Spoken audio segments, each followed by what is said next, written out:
पता चला, जब आर्कोलॉजिकल सर्वे ऑफ इंडिया जब इसको अपना कस्टडी में लिया तो वह इसका खुदाई करना शुरू किया। जब खुदाई का शुरुआत हुआ तो इसका नींव जो है वह पूरब दिशा की ओर भाग रहा था, तो उसके बगल में एक सुरंग बनाया गया और इसका जांच पड़ताल के लिए कि आखिर इसके अंदर में क्या है।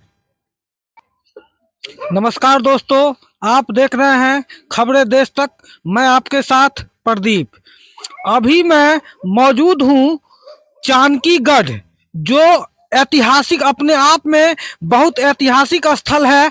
हम इस स्थल और ये जो टीला आपको दिख रहा है, ये जो किला दिख रहा है, इसके बारे में अभी हम आपको बताएंगे। यह जगह अपने आप में रहस्यमयी जगह है। यह कहा जाता है कि चाणक्य जो थे इसी जगह से नीति का निर्माण करते थे। हम आपको अभी ले जाएंगे ऊपर और इसके बारे में और जानकारी अभी हम आप लोगों को देंगे। चाणकीगढ़ किला का जो रहस्य है वह रहस्य अनसुलझी रहस्य अभी तक है।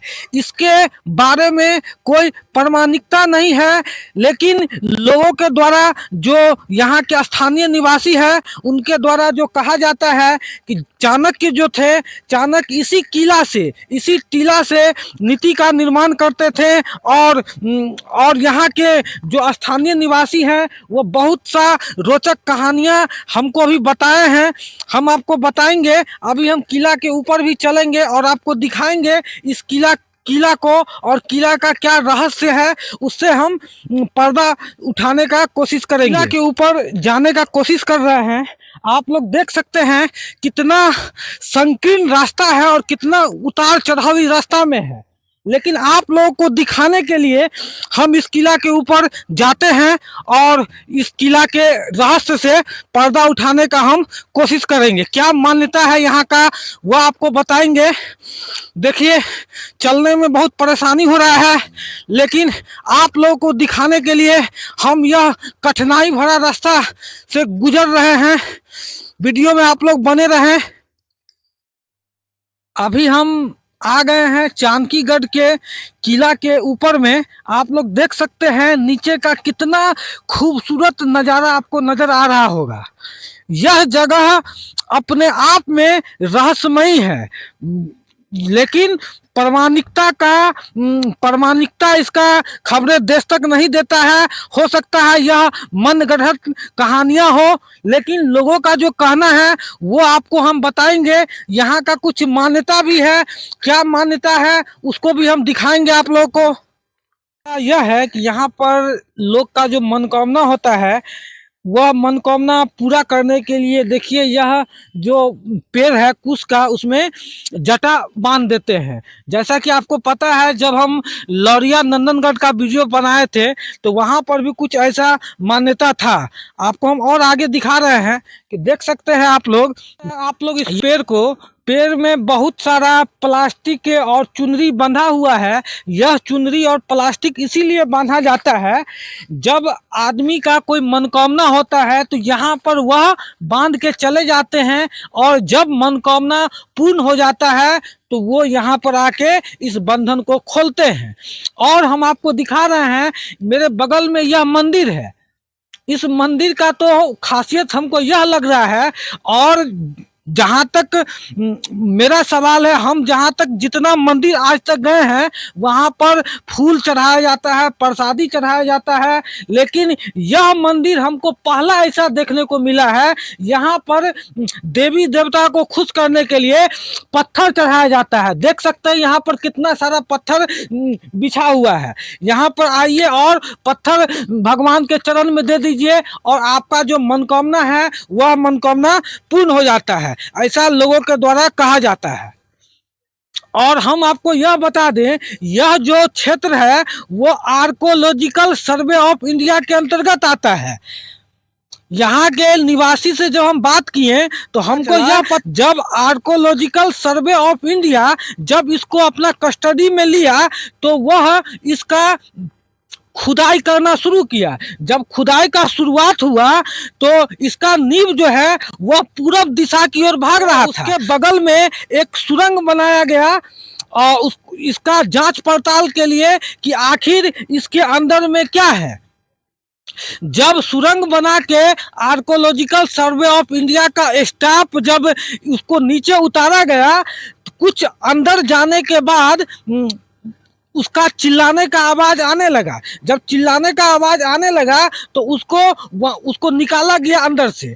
जब उसको अंदर से निकाला गया तो वो जब निकला तो बताया कि जब हम जमीन के अंदर गए तो एक टन का उससे ज्यादा का मक्खी लोग वहां पर है और उसको वह मक्खी काट लिया था और उस आदमी का वहां पर इंतकाल हो गया। उसके बाद आर्कोलॉजिकल सर्वे ऑफ इंडिया खुदाई का काम बंद किया और बंद करने का बाद वह जो स्थल था जहां पर खुदाई किया गया था उसको भरा गया। ऐसा लोगों के द्वारा कहा जाता है जिसका पुष्टि हम नहीं करते हैं, लेकिन बहुत सारा बात लिखित नहीं होता है लेकिन संभवतः सही होता है।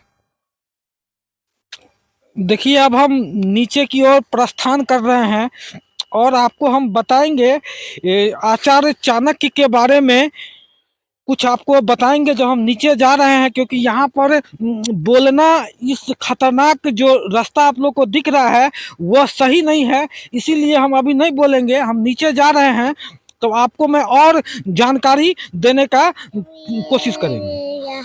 चलो बाय कर लीजिए अंकल को बाय कर लीजिए। बाय करो बाबू, bye bye bye bye bye bye bye. Flying kiss वाह क्लैप वाह, वेरी गुड। सलाम कर लीजिए अंकल को, सलाम कर लीजिए। आचार्य चाणक्य का जीवन पूरा रहस्यमय रहा है, जहां तक उनका मृत्यु भी एक रहस्य बना हुआ है। आचार्य चाणक्य जो थे उनको बहुत नाम से इतिहास में जाना जाता है, जैसे कौटिल्य हो गए, विष्णुगुप्त हो गए और चंद्रगुप्त मौर्य के प्रधानमंत्री हुआ करते थे।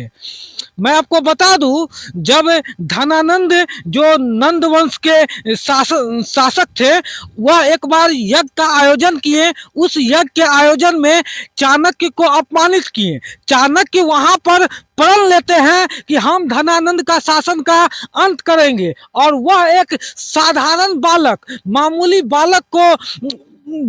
बालक को वह प्रशिक्षण दिए, शिक्षा दिए, जो आगे जाकर नंद वंश का जो शासक था धनानंद उसको पराजय किया और यहाँ पर मगध में मौर्य वंश का स्थापना किया। उसी चंद्रगुप्त मौर्य के दरबार में चाणक्य प्रधानमंत्री हुआ करते थे और चाणक्य जो है बहुत सारा पुस्तक का किए हैं, जिसमें एक विख्यात पुस्तक अर्थशास्त्र है। अर्थशास्त्र जो पुस्तक है वह मेनली राजनीतिक पर आधारित है। नाम उसका अर्थशास्त्र है, लेकिन वह पुस्तक जो है मेन रूप से राजनीतिक पर आधारित है। और चाणक्य के बारे में बहुत सारा रहस्य है, वह आज तक रहस्य बना हुआ है, इसका कोई प्रामाणिकता नहीं है। खबरें देश तक इस बात का प्रमाण नहीं देता है, लेकिन लोगों के द्वारा जो कहना है, लोगों जो यहाँ के स्थानीय निवासी जो बता रहे हैं वही चीज हम आपको बताए हैं। और इस जगह जो है, और यह भी कहा जाता है ये किला के नीचे में बहुत सारा खजाना छुपा हुआ है, जिसको खोजने का बहुत बार प्रयास किया गया लेकिन आज तक कोई सफल नहीं हो पाया है। और इस जगह के आसपास में खुदाई करना और नया भवन का निर्माण करना मना है, क्योंकि यह क्षेत्र आर्कोलॉजिकल सर्वे ऑफ इंडिया के अंतर्गत आता है, जो 200 मीटर के रेंज में ना कोई नया भवन का निर्माण होगा ना कोई खुदाई होगा। यह जगह आर्कोलॉजिकल सर्वे ऑफ इंडिया के अधीन में आता है। मैं आपको बता दूं, इस जगह में आप देख सकते हैं चारों तरफ पार्क का निर्माण करवाया गया है, लेकिन आप इस टीला को देखिएगा तो टीला में सिर्फ जंगल ही जंगल आपको नजर आएगा। देखिए आप इस टीला को, यहाँ का रख रखाव में कितना कमी नजर आ रहा है। आर्कोलॉजिकल सर्वे ऑफ इंडिया को यह होना चाहिए यहाँ का मेंटेन अच्छी तरह से करे और इस स्थान को जो पहचान मिलना चाहिए वह पहचान दिलाने में कहीं ना कहीं किसी न किसी रूप से सरकार जो है वह सफल नहीं है। अगर इसको प्रचारित किया जाएगा, अगर इसको प्रचार प्रसार किया जाएगा तो यहाँ पे भी दूर दूर से आदमी इस जगह को देखने के लिए आएंगे, क्योंकि यह भी एक ऐतिहासिक स्थल है और इसका मेंटेन अच्छी तरह से हो। हम तो यही मांग करेंगे आर्कोलॉजिकल सर्वे ऑफ इंडिया से, आप इसका मेंटेन अच्छी तरह से करें, आप इसका प्रचार प्रसार अच्छी तरह से करें, जिससे लोग यहाँ पर घूमने के लिए आए और कुछ इतिहास को, हमारे भारत का प्राचीन भारत का जो इतिहास है उसको समझें और जाने, और अगले जनरेशन में उसको जो आने वाला अगला जनरेशन है उसको डिलीवर करें। इसी के साथ मैं प्रदीप, खबरें देश तक से अपने सहयोगी और कैमरामैन अमित के साथ बहुत बहुत धन्यवाद।